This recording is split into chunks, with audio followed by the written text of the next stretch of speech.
Kaugnay sa mga alegasyon kay Vice President Sara Duterte nang nagpakilalang dating aide umano niya na si Ramil Madriaga, makapanayan po natin ang abogado ni VP Sara na si Atty. Salvador Paulo Panelo Jr. Magandang umaga po, Atty. Panelo. Magandang umaga, Igan, at sa mga tagapanood nyo. Sa proceedings, kahapon naglabas ang mga video at litrato si Madriaga, nakasama niya si VP Duterte, patunay raw na magkakilala sila. Hindi pa ba sapat yun, Atty.? Hindi. Actually, Igan, kami nga ho ang nag-supply ng mga litrato na yon. Doon sa perjury complaint pa lamang, inunahan na po namin siya para mapaliwanag na yung mga ganong klaseng litrato, hindi po yun pwede maging pruweba na magkakilala sila. Bakit? Kasi puro sa kampanya po yung pinakita niya. At kunyari, isahin na po natin yung Zoom meetings or virtual meetings. Talagang ganun po ang paraan noong mga panahon na yon na makipagkita sa mga supporters, sa mga volunteers para sa kampanya dahil may pandemic po ng mga panahon na yon. Hindi ba po? Tapos yung mga Zoom meetings po na yon, maramihan po yun, hindi yun one-on-one meetings with Ramil Madriaga. Tapos yung pinapaulit-ulit kahapon, yung happy birthday Sir Ram, di ba?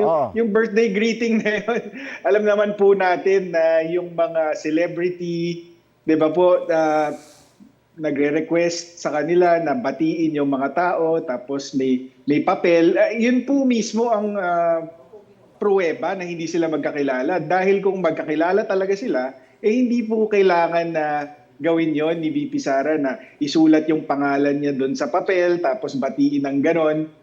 In fact, bago pa man lumabas yan, kahapon, nakita na natin yan sa social media at nakausap na po natin mismo yung tao sa opisina ni VP Sara na kumukuha ng mga birthday greeting na yon, yung nag-shoot mismo ng video at papatunayan niya sa isang testimonya na ginagawa lang ni VP Sara yon sa mga taong hindi niya kilala. Okay. Ito, 24 oras lang umano nalustay ng bise ang 125 billion pesos na confidential funds at si Madriaga raw mismo ang naghatid ng pera sa iba't ibang individual. Kasi lumitaw noon, 11 araw eh. Anong reaksyon dito? Considering the source, which is Ramil Madriaga, tingin po natin kasi sinungalingan lahat yan. Kasi wala naman po talaga siyang involvement at all doon sa confidential funds or kahit anumang in any capacity. Hindi naman siya nagsilbi bilang trabahante ni VP Sara. So kasi sinungalingan po niya, po lahat yan. Ang gusto ko po iparating sa mga kababayan natin ay yung mga mabibigat na alegasyon niya laban kay VP Sara, pati na rin kay Pangulong Duterte, ang problema sa kanya, wala siyang ebidensya. 'Di ba? Yung mga delivery umano, puro cash. So wala siyang pruweba. Kahit picture, wala. Yung mga instructions, puro verbal or over the phone, na prepaid phone pa ang gamit, so hindi ma-verify. So ibig sabihin, hindi niya mapapatunayan. At convenient para sa mga sinungaling na wala naman talagang ebidensya. Ngayon, Igan, baka sabihin, illegal na activity yan, kaya sinadya na hindi matetrace. Okay. Diba? Okay. Pero dapat may ibang batayan. Anong halimbawa ko? Kunyari, dito sa flood control scandal, itong si Henry Alcantara at saka si Bryce Hernandez. Bakit kahit na yung ibang mga sinasabi nila walang ebidensya, bakit naniniwala ang tao sa kanila? Kasi mga pinuno sila ng DPWH sa Bulacan kung saan nangyari yung korupsyon.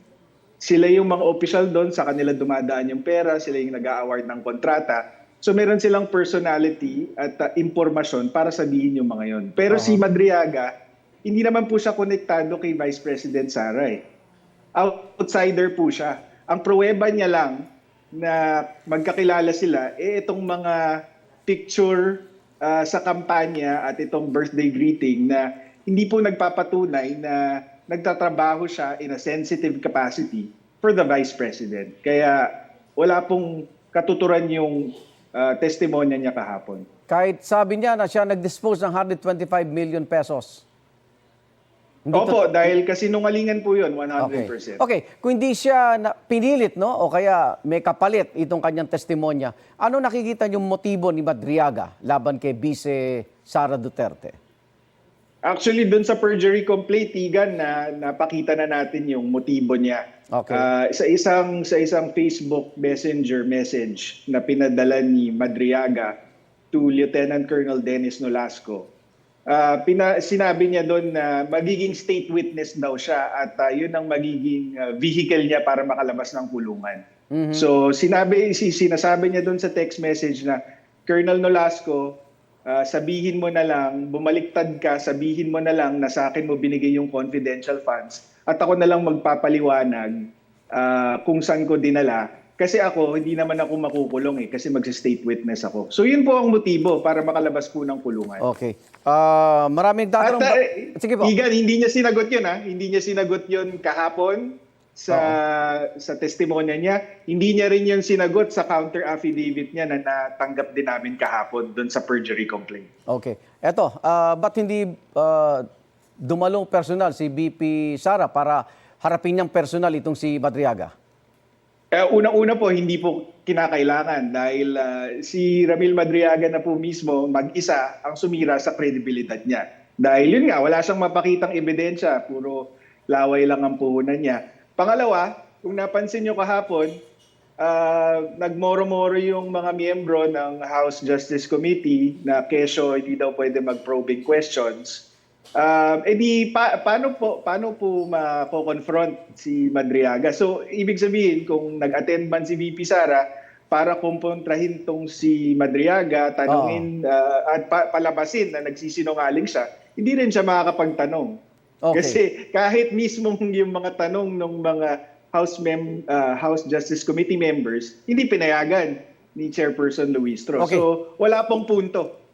Attorney Panelo, yung waiver, hindi ba kayo nababahala doon sa bank account ni Madriaga? Walang katuturan kasi sabi niya ginawa daw siyang dummy ni PRRD. Tapos yung accounts daw nasa pangalan niya. So kapag nag-sign siya ng waiver, anong mapapatunayan nun? Ang mapapatunayan lang is yung bank accounts nasa pangalan niya at kung anong laman ng account. Hindi yun mapapatunayan na kay PRRD galing yung pera. 'Di ba? Kaya katawa-tawa it was a spectacle, it was a performance na base sa kathang isip at gawa-gawang ebidensya. Maraming salamat, Atty. Salvador Paulo Panelo Jr. Ingat po. Maraming salamat, Igan. Samantala, sisikapin po namin kunan ng reaksyon ng kampo ni Ramil Madriaga kaugnay sa naging pahayag ngayon ni Atty. Panelo.